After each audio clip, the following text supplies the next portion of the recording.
안녕하세요. 저는 결혼 3년 차 된 맞벌이 아내입니다. 아직 아이는 없고 남편과 단둘이 살아가고 있습니다. 그런데 제 결혼 생활을 힘들게 했던 건 다름 아닌 시어머니와 시누이였습니다. 두 분은 그야말로 막말 장인들이었어요. 시어머니는 사소한 일에도 저를 몰아붙이며 심지어는 친정 부모님까지 들먹이며 상처 주는 말을 서슴없이 하셨습니다. 그럴 때마다 저는 속으로 치를 떨었죠. 옆에서 신우는 늘 시어머니 편에 서서 한마디씩 거들어대곤 했습니다. 그 얄밉고 비아냥거리는 태도가 더 견디기 힘들었어요. 처음에는 참아야 한다고 생각했지만 시간이 지날수록 저도 지치고 상처만 깊어졌습니다. 그래서 어느 순간부터는 저도 똑같이 대응했습니다. 막말을 들으면 똑같이 막말을 돌려주었고 돈 문제로 압박하려 들면 저도 돈을 무기처럼 꺼내들었습니다. 아이러니하게도 그렇게 강하게 맞서고 나니 이제는 시어머니와 신우가 오히려 제 눈치를 보기 시작하더군요. 저를 무시하며 함부로 대하던 태도가 조금씩 바뀌는 걸 보면서 씁쓸하기도 했지만 동시에 묘한 통쾌함도 느꼈습니다. 저희 부부는 둘이 합쳐 월급이 600만 원이 조금 넘습니다. 아직 아이가 없으니 생활이 비교적 풍족한 편이죠. 무엇보다 빚이나 대출 같은 부담이 없어서 숨통이 트입니다.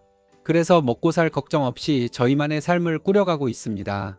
남편과 저는 아침마다 함께 일어나 우유 한 잔을 나눠 마시고 출근길에 나섭니다. 퇴근은 제가 조금 더 일찍 해서 보통 집에 먼저 도착하고 1시간쯤 뒤에 남편이 들어옵니다. 그런데 사실 제 회사가 남편 회사보다 급여가 좀 더 세서 제가 남편보다 월급이 더 많습니다. 이 사실이 나중에 또 다른 갈등의 씨앗이 되리라고는 그때는 미처 생각하지 못했네요. 저희는 결혼을 대출 없이 시작했습니다. 그리고 아직 아이도 없으니 양가에 드리는 용돈이 당장 큰 부담은 아니었습니다. 하지만 매달 몇십만 원이라도 꾸준히 나간다고 생각해 보세요. 그 돈이 10년, 20년이 쌓이면 얼마나 큰 금액이 될까요? 가끔은 미래를 그려보며 불안해지기도 했습니다. 특히 시어머니의 태도를 보면 더 그랬습니다. 고마움을 느끼기는커녕 오히려 저를 깎아내리는 말과 행동만 하셨으니 솔직히 돈을 드리고 싶은 마음은커녕 차라리 뺏어오고 싶다는 생각이 들 정도였습니다. 남편과 결혼하기로 정하고 처음 시댁에 인사를 갔던 날이 아직도 생생합니다. 그날 시어머니는 아무렇지도 않게 제게 충격적인 말을 하셨습니다. 너희 궁합이 안 좋아. 대놓고 그렇게 말씀하시더군요.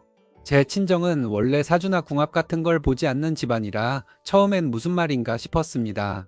그런데 알고 보니 시어머니는 점집이나 철학관에 가끔 다니는 분이셨습니다. 그날도 저와 남편이 사주를 들여다본 뒤라며 제 사주가 좋지 않고 둘의 궁합도 맞지 않는다며 못 박듯 말씀하셨습니다. 그런데 또 마지막에는 그래도 너희 둘이 좋다고 하니 어쩔 수 없지라는 말로 얼버무리셨습니다. 저는 어리둥절했지만 그때는 별다른 반박을 하지 못했습니다. 지금 생각해보면 그 자리에서 화를 내고 당장 파혼을 선언했어야 했을지도 모릅니다. 하지만 그때 저는 순진했습니다. 시댁에 잘만 하면 결국은 저를 좋게 보고 인정해 주겠지 하는 헛된 기대를 품고 있었으니까요. 그 기대가 얼마나 어리석은 환상인지 깨닫기까지는 그리 오래 걸리지 않았네요. 상견례 자리에서도 시어머니는 기어이 제 마음을 찌르는 말을 서슴지 않으셨습니다. 제 부모님 앞에서 대놓고 저를 마음에 두지 않았다는 말씀을 하셨거든요. 너무 말랐다, 사주가 안 좋다, 얘네 둘이 궁합도 안 좋다. 이런 식으로 저를 평가절하 하며 결국엔 본인이 큰 마음을 먹고 받아들여 주겠다는 뉘앙스를 풍겼습니다. 그 말이 떨어지자마자 제 가슴은 철렁 내려앉았어요. 아직은 예비 시댁과 좋은 관계를 만들어야 한다는 생각이 강했기에 저는 애써 웃으며 넘겼지만 옆에 계신 엄마의 얼굴이 붉게 달아오르는 걸 느낄 수 있었죠. 저희 엄마는 성격이 대단하신 분이십니다. 친가에서는 시어머니와 시누이들 사이에서 기죽지 않고 할 말 다 하는 강단 있는 며느리 올케로 유명하거든요. 그날도 참지 않으셨습니다. 시어머니의 말이 끝나자마자 단호하게 맞받아치셨습니다. 없이 사는 주제에 사주는 또 무슨 사주를 본답니까? 웃기고 계시네. 열심히 살아서 가난에서 벗어날 생각이나 하세요. 그 순간 상견례 자리가 순식간에 전쟁터처럼 얼어붙었습니다. 엄마는 여기서 멈추지 않으셨어요. 이 결혼 없던 일로 합시다. 내 딸을 귀하게 키워왔는데 이런 이상한 사람 아들에게 줄 수는 없습니다. 아빠도 곧바로 동의하시며 함께 자리에서 벌떡 일어나셨습니다. 저는 너무 당황해서 말릴 틈조차 없었고 남편은 어쩔 줄 몰라 허둥대며 저희 부모님을 붙잡으려 했습니다. 그 순간 제 마음은 복잡했습니다. 한편으로는 부모님이 저를 지켜주려는 든든함이 고마웠고, 또 한편으로는 앞으로의 결혼이 산 넘어 산 같다는 두려움이 엄습했죠. 남편은 집에 돌아가자마자 시어머니에게 엄청 화를 냈다고 합니다. 시아버지 역시 며칠 동안 시어머니를 심하게 나무라셨다고 하더군요. 그렇게 시간이 조금 흐른 뒤 남편은 저희 집에 몇 번이고 찾아와 무릎 꿇다시피 하며 빌고 빌었습니다. 진심이 전해졌는지 결국 부모님도 마음을 누그러뜨리셨고 저희는 다시 결혼 준비를 이어갈 수 있었습니다. 하지만 그 과정에서 받은 상처와 불안은 제 마음 한구석 깊이 남아 이후 결혼 생활 내내 그림자처럼 따라다니게 되었네요. 결혼 준비를 하는 동안만 해도 시어머니는 마치 다른 사람처럼 저에게 잘해주셨습니다. 제게 다정하게 말을 걸고 맛있는 것을 챙겨주기도 했습니다. 그때는 이제는 정말 가족이 되는구나. 생각보다 괜찮으신 분일지도 몰라 하는 작은 희망을 품었죠. 그런데 그 기대는 결혼식이 끝나자마자 산산이 부서졌습니다. 결혼 후 처음 시댁에 갔을 때 제가 깍듯이 인사를 드렸지만 시어머니는 받는 둥 마는 둥 고개만 끄덕이셨습니다. 그뿐만 아니라 무슨 말씀을 하셔도 늘 신경질적인 말투였어요. 저는 매번 속이 서늘해졌습니다. 남편도 그 기류를 느낀 것 같았습니다. 제 눈치를 살피며 시어머니께 조심스레 말씀을 드리곤 했죠. 엄마, 왜 그렇게 말씀하세요? 좀 부드럽게 해주세요. 하지만 시어머니는 태연히 내가 언제? 네가 잘못 들은 거다라며 잡아떼셨습니다. 그렇게 본인이 한 행동은 끝까지 부정하시더군요. 저는 너무 답답했지만 남편이 그래도 어머니에게 항의해주는 모습이 고마웠습니다.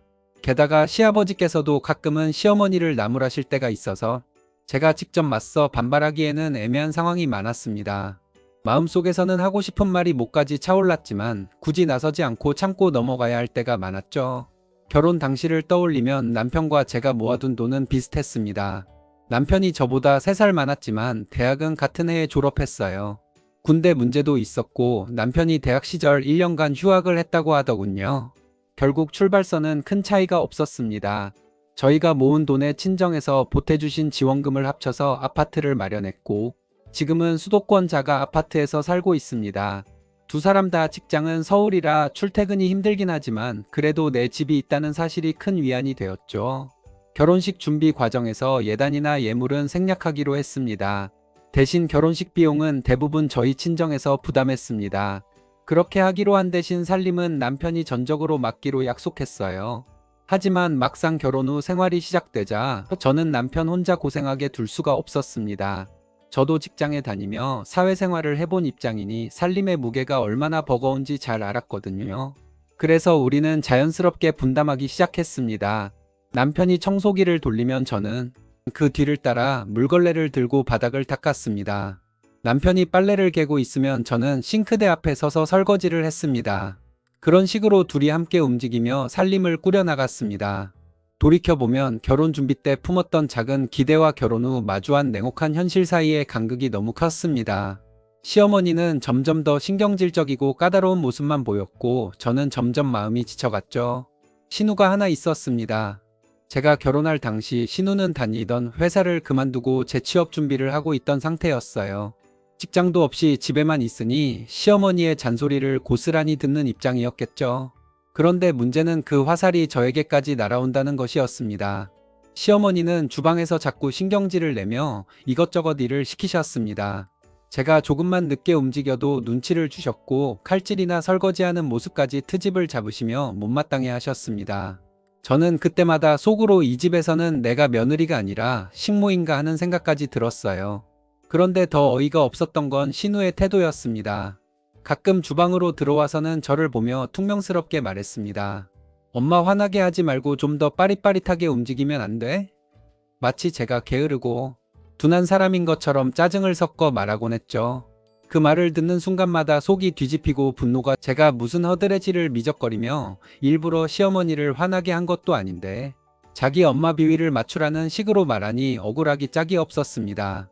더구나 신우는 퇴사할 때까지 모아둔 돈도 없어서 부모님께 용돈을 받아 쓰며 지내는 처지였습니다. 제 눈에는 솔직히 한심하게 보였어요. 자기 앞가림도 못하면서 부모님께 손 벌리며 살면서 오히려 저에게는 잔소리를 늘어놓으니 더 기분이 상했습니다.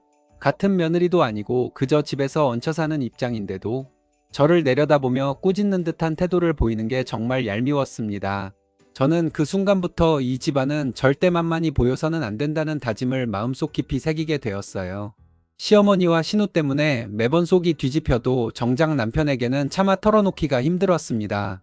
남편은 늘 내가 결혼할 때 해온 게 없어서 미안하다는 말을 입에 달고 살았거든요. 그런 남편에게 네 엄마가 또 이런 말을 했다. 내 누나가 이렇게 나를 무시했다라고 고자질하듯 얘기하면 남편은 분명 더 작아지고 미안해하고 기죽어버릴 게 뻔했습니다. 사랑하는 내 남자를 더 힘들게 만들고 싶지 않았습니다. 그래서 저는 혼자 끙끙 앓으며 지내기를 1년 넘게 했습니다. 하지만 결국 더 이상은 참지 못하겠더군요. 남편이나 시아버지 내가 아끼는 사람들 앞에서는 굳이 문제를 만들지 않기로 했지만 그들을 피한 자리에서는 시어머니와 신우에게 똑같이 대꾸하기로 했습니다. 나를 무시하면 나도 무시로 맞서고 막말을 들으면 막말로 돌려주자고요.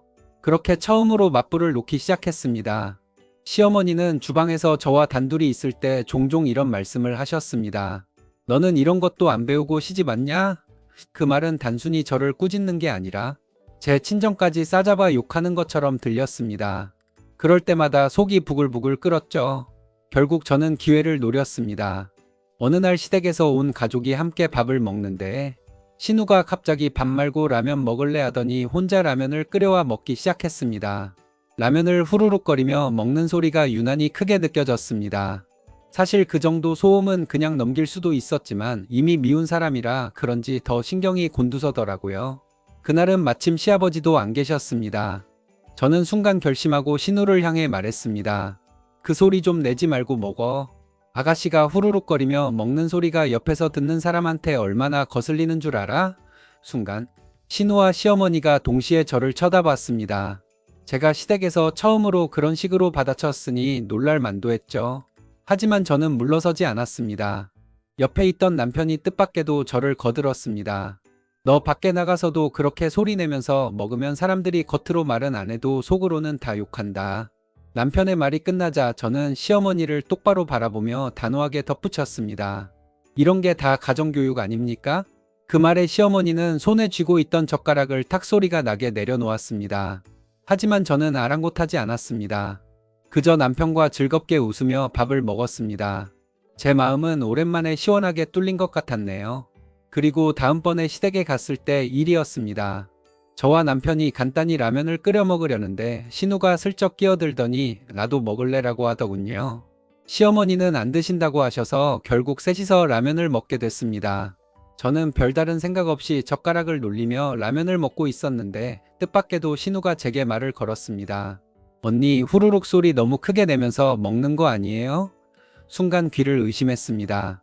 저번에 제가 신우한테 했던 말을 똑같이 돌려주는 거였죠. 신우는 씩 웃으며 비아냥거렸습니다. 저번엔 나한테 소리 내며 먹는다고 뭐라 해놓고 언니는 왜 그렇게 소리를 내면서 라면을 먹어요? 그 말에 순간적으로 할 말이 막혔습니다. 하지만 곧바로 정신을 가다듬고 예전 시어머니가 저에게 했던 방식 그대로 되돌려주기로 했습니다.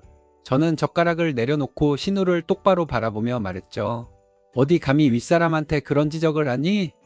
내가 시어머니께 토달거나 시어머니가 잘못하는 거에 지적하는 거 봤어? 우리 친정에서는 윗사람한테 그렇게 지적하는 건 큰일 나는 일이야. 그런데 아가씨는 나이도 꽤 됐는데 아직도 가정교육 하나 제대로 못 받은 사람처럼 행동을 하네. 제 말이 끝나자마자 신우 얼굴이 확 빨개졌습니다. 입술만 달싹거릴 뿐 아무 말도 못하더군요.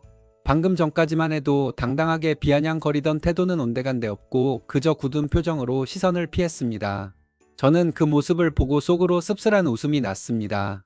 그동안 얼마나 만만하게 봤으면 저런 식으로 되받아쳤을까 싶기도 했지만 이제는 상황이 달라졌음을 깨닫게 해주고 싶었습니다. 그래서 저는 오히려 더 크게 후루룩 소리를 내며 라면을 먹기 시작했습니다. 일부러 소리를 내며 맛있게 먹는 모습을 보여주자 옆에 있던 남편도 못 참고 웃음을 터뜨리더군요. 그 순간 신우는 더더욱 아무 말도 못하고 고개를 푹 숙였습니다. 그동안 쌓였던 응어리가 조금은 풀리는 걸 느끼게 되었죠. 시어머니는 어느 날 불쑥 저를 부르시더니 용돈을 더 달라고 하셨습니다. 결혼할 때 약속하기로는 양가 부모님께 각각 20만 원씩 드리기로 했습니다. 사실 제 친정에서는 저희가 매달 그렇게 돈을 드리는 걸 달가워하지 않으셨어요. 너희도 신혼인데 모아야 할 돈이 많을 텐데 굳이 매달 주지 않아도 된다 하셨거든요.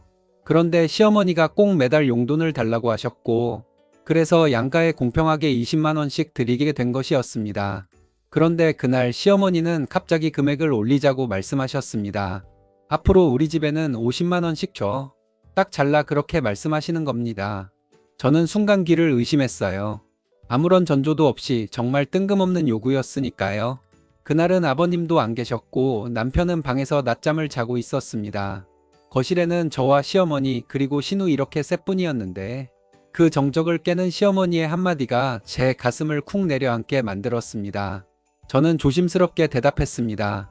양가에 50만 원씩 드리는 건 가능하지만 솔직히 조금은 부담이 됩니다. 사실 맞벌이라고 해도 저희도 나름대로 계획하고 모아야 할 돈이 있었으니까요.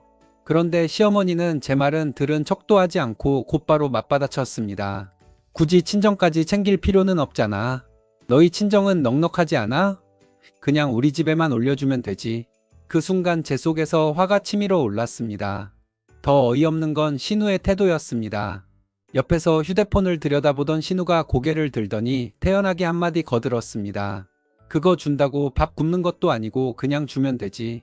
우리 엄마 불쌍하지도 않아? 그 말에 저는 순간 숨이 막혔습니다.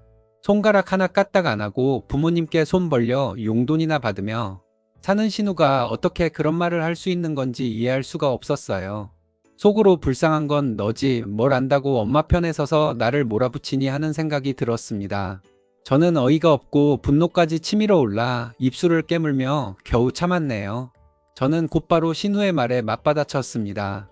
맞는 말이네. 우리가 드리는 돈이 없어도 시부모님이 밥 굶는 건 아니니까 앞으로는 안 드려도 되겠어요. 일부러 태연한 표정으로 그렇게 말하자 순간 싸늘하게 굳었습니다. 사실 저는 원래부터 시댁에 드리던 돈을 줄이거나 아예 끊을 생각을 하고 있었거든요. 남편과 저는 앞으로 아이도 가져야 하고 그러려면 지금부터라도 부지런히 돈을 모아야 했습니다. 그러니 시어머니와 신우의 그 얄미운 말이 오히려 좋은 핑계가 되어준 셈이었죠. 저는 더욱 신나서 말했습니다. 그리고 앞으로는 친정에 매달 50만 원씩 드려야겠어요.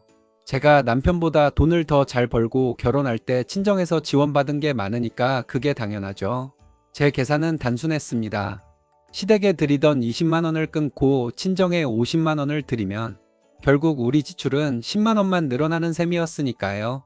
게다가 그 10만 원은 제 마음이 편안해지는 값이라 생각하니 전혀 아깝지 않았습니다. 저는 일부러 들뜬 얼굴로 이야기했고 그 순간 시어머니와 신우의 표정은 정말 가관이었습니다. 시어머니는 얼굴이 불그락푸르락해져서 한마디도 못하셨고 신우는 눈만 동그랗게 뜨고 제 말을 듣고만 있었습니다. 저는 여기서 멈추지 않았습니다. 사실 남편이 결혼할 때 친정에서 지원받은 게 많아서 늘 죄송해했거든요. 그런데 제가 이렇게 정리해서 친정에 더 드린다고 하면 우리 부모님도 참 좋아하시겠죠. 그렇게 못 박듯 말해버렸습니다. 순간 시어머니와 신우의 입술이 파르르 떨리는 게 보였는데 저는 속으로 묘한 통쾌함이 일렁이었습니다.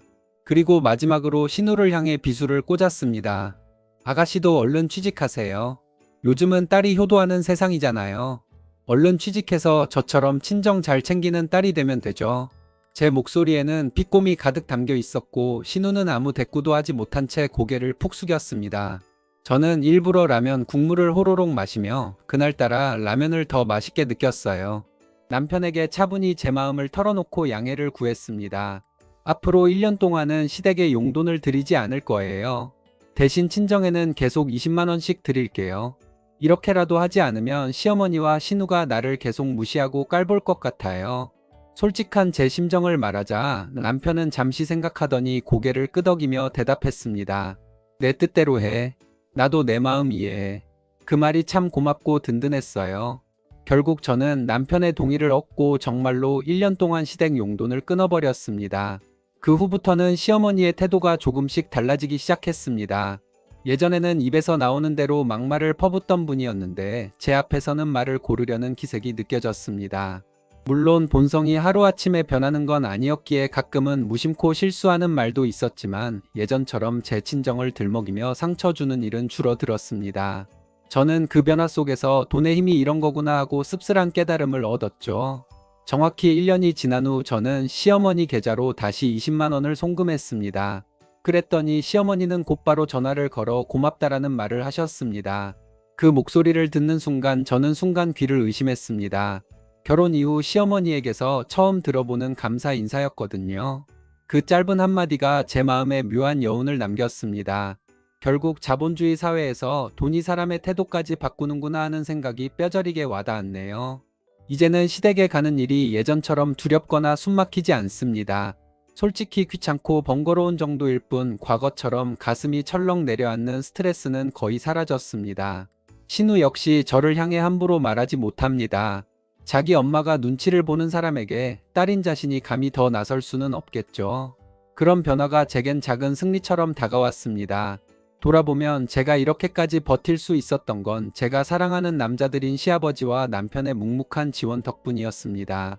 그들의 존재가 제게 방패가 되어주지 않았다면 저는 아마 이렇게 맞서 싸울 용기를 내지 못했을 겁니다. 이제 글을 어떻게 마무리해야 할지 모르겠습니다. 그저 제 이야기를 여기까지 들어주신 것만으로도 감사할 따름입니다. 제 속 얘기를 이렇게 풀어놓으니 한결 가벼워진 기분입니다. 감사합니다.